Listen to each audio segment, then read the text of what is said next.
Welcome to our voice. నేను journalist నవత. Assam CM Himanta Biswa Sharma, ఈయన గురించి కొత్తగా పరిచయం అక్కర్లేదు. ఎలాంటి నిర్ణయాలను తీసుకోవాలన్నా సమాజ హితం, దేశహితం, రాష్ట్ర ప్రజలకు మేలు జరుగుతుంది అనుకుంటే చాలు. కఠినమైన నిర్ణయాలను తీసుకోవడంలో, కఠినమైన విషయాలను చెప్పడంలో ఎప్పుడు ముందే ఉంటారు. ఇక UP CM Yogi Adityanath bulldozer బాబా అయితే అస్సాం సీఎం హిమంత బిశ్వ శర్మను బుల్డోజర్ డ్రైవర్గా అభివర్ణిస్తారు.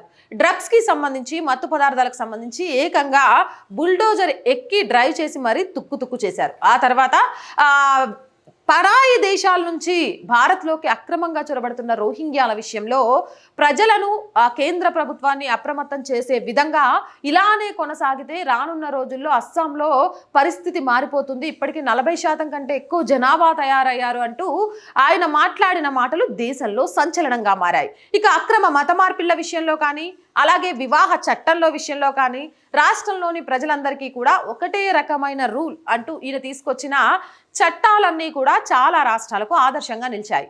అయితే ఈసారి ఆధార్ కార్డుల జారీకి కొత్త రూల్ తీసుకొచ్చారట. ఇక ఈ రూల్ తోటి అక్రమంగా భారత్లోకి చొరబడి ఇక్కడ ఓటర్ ఐడీలు, ఆధార్ కార్డులు సృష్టించుకొని ఈ దేశ పౌరులుగా చలామణి అవుతూ ఈ దేశం మీదే విషం కక్కాలి అనుకునే వాళ్ళ తోకలు కట్ చేసినట్టేనట అస్సాంలో.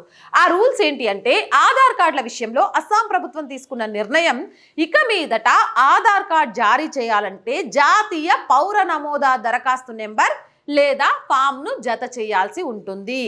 జాతీయ పౌర నమోదు దరఖాస్తు నెంబర్ లేదా ఫామ్ని జత చేయాలి. అంటే భారతదేశ పౌరుడిగా నమోదై ఉంటే తప్ప ఆధార్ కార్డు ఇచ్చే ప్రసక్తే లేదు. ఇప్పుడు అడ్డగోలుగా పరాయి దేశాల నుంచి ఈ దేశంలోకి చొరబడే వాళ్లకు ఇక్కడ ఐడెంటిటీ కార్డులు సంపాదించడం క్లిష్టతరంగా మారే అవకాశం ఉంటుంది. అస్సాం సీఎం తీసుకున్న నిర్ణయం అందరూ కూడా అభినందించదగ్గది అంటూ సోషల్ మీడియాలో అస్సాం సీఎంని అభినందిస్తున్నారు.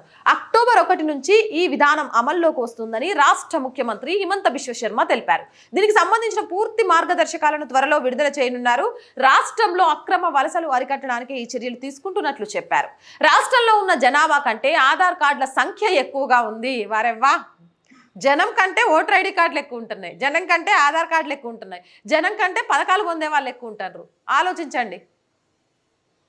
ఒక సీఎం ఇలాంటి విషయాల గురించి టెన్షన్ పడుతున్నాడు అనంటే మిగిలిన దేశం మొత్తం కూడా ఎలా ఉండుంటుంది అనేది. ఇలాంటి చట్టాలు అవసరమైతే నిజంగా ప్రతి రాష్ట్రంలో కూడా ఉంది.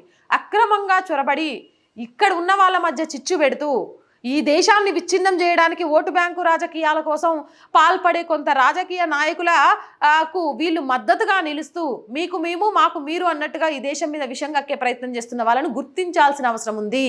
రాష్ట్ర జనాభా కంటే కూడా ఆధార్ కార్డుల సంఖ్య ఎక్కువగా ఉందంటే ఆలోచించాలి. ఇందులో రాష్ట్ర ప్రజలతో పాటు వేరే వారు కూడా ఉన్నారనే అనుమానం ఉందని ముఖ్యమంత్రి హిమంత అన్నారు.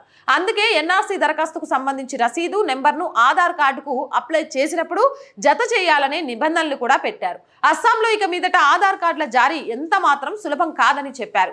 ఎన్ఆర్సీ నమోదు ప్రక్రియలో భాగంగా బయోమెట్రిక్ లాక్ అయిన 9.55 లక్షల మంది కొత్తగా నంబర్ నమోదు చేయాల్సిన అవసరం లేదని, వారికి కొత్త కార్డులు జారీ చేస్తామని చెప్పారు. తెయాకు ఉన్న ప్రాంతాల వారికి మినహాయింపు ఇస్తున్నట్లు చెప్పారు. బంగ్లాదేశ్ లాంటి పొరుగు దేశాల నుంచి అస్సాంకి అక్రమ వలసలు పెరిగిపోతున్నాయి. రీసెంట్ గా అక్కడ అల్లర్లు జరగడం, ప్రభుత్వం మారడం కారణంగా ఇవి మరింత ఎక్కువయ్యాయి. 2 నెలల్లో ఇలా చాలా మంది అస్సాంకి అక్రమంగా తరలి వచ్చారు. అందుకే ఆధార్ కార్డ్ నిబంధనలు మార్చడంతో పాటు సరిహద్దు దగ్గర భద్రతను కూడా కట్టుదిట్టం చేశామని సీఎం హిమంత బిశ్వ శర్మ చెప్పారు. ఎన్ఆర్సీ అస్సాంలో ఇక పకడ్బందీగా అమలు కాబోతోంది. మరి దేశం మొత్తం ఇప్పుడు అక్రమ చొరబాట్లదారులను అరికట్టేందుకు అస్సాం సీఎం అడుగు ముందుకు వేశారు. మరి దేశంలోని మిగిలిన సీఎంలు ఎప్పుడు వేస్తారు? ప్రజల చేత, ప్రజల కొరకు, ప్రజల వద్దకు ఏర్పడిన ఈ ప్రజాస్వామ్యంలో ఏ రాష్ట్రాలలో ముఖ్యమంత్రులు చిత్తశుద్ధితో అదే పని చేస్తున్నారు? అస్సాం సీఎం నిర్ణయం గురించి మీరు ఏమనుకుంటున్నారు? వీటన్నిటికి సంబంధించి కింద కామెంట్ సెక్షన్ ఉంది కదా, పెట్టేయండి కామెంట్. మోర్ వీడియోస్ కోసం మన ఛానల్ని వెంటనే సబ్స్క్రైబ్ చేయండి. నచ్చిందా?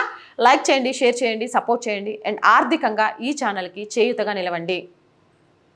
మళ్ళీ చెప్తున్నాను, ఎక్విప్మెంట్ అలాగే మిగిలినవి అవన్నీ పూర్తి చేసుకొని ఇంకా మంచి విషయాల్ని ప్రభుత్వానికి, ప్రజలకి వారధిగా ఉంటూ, సపోజ్ చెప్తున్నాను, విజయవాడలో అక్కడ చాలా కుటుంబాలు నీట మునిగిపోయాయి. మనం అక్కడికి వెళ్ళి వాళ్ళకు మద్దతు తెలుపుతూనో, లేకపోతే అక్కడ పరిస్థితులు ఎలా ఉన్నాయో ఇలాంటివి తెలియజేస్తూ ప్రభుత్వాలు ఎక్కడెక్కడ సహాయ చర్యలు ముమ్మరం చేస్తున్నా, ఎక్కడ వదిలేస్తున్నా అనే వాటికి సంబంధించి లైవ్ అప్డేట్స్ అందించాలి అనుకున్న మన ఎక్విప్మెంట్, మన స్టాఫ్ కారణంగా నేను అడుగు ముందుకు వేయలేకపోయాను.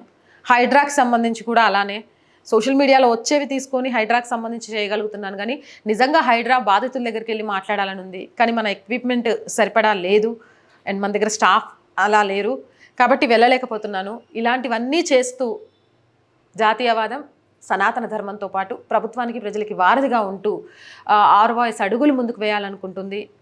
దీనికి మీ అందరి చేయూత కావాలి. సాయం చేయాలి అనుకునేవారు సబ్స్క్రిప్షన్ పక్కనే జాయిన్ అనే బటన్ కనిపిస్తుంది. 1 to 5 లెవెల్స్ ఉంటాయి. ఏదో ఒక లెవెల్లో సపోర్ట్ చేయొచ్చు, లేదా స్క్రీన్ మీద గూగుల్ పే, ఫోన్పేతో పాటు అకౌంట్ డీటెయిల్స్ కూడా ఉన్నాయి. మీకు తోచిన సహాయం ₹1 నుంచి ఎంత చేసినా ఈ ఛానల్కి ఆర్థికంగా చేయూతనందించి ఈ ఛానల్, మన ఛానల్ నిలబడడానికి కారణమవుతారు. So please subscribe our channel, support our channel. జై భారత్.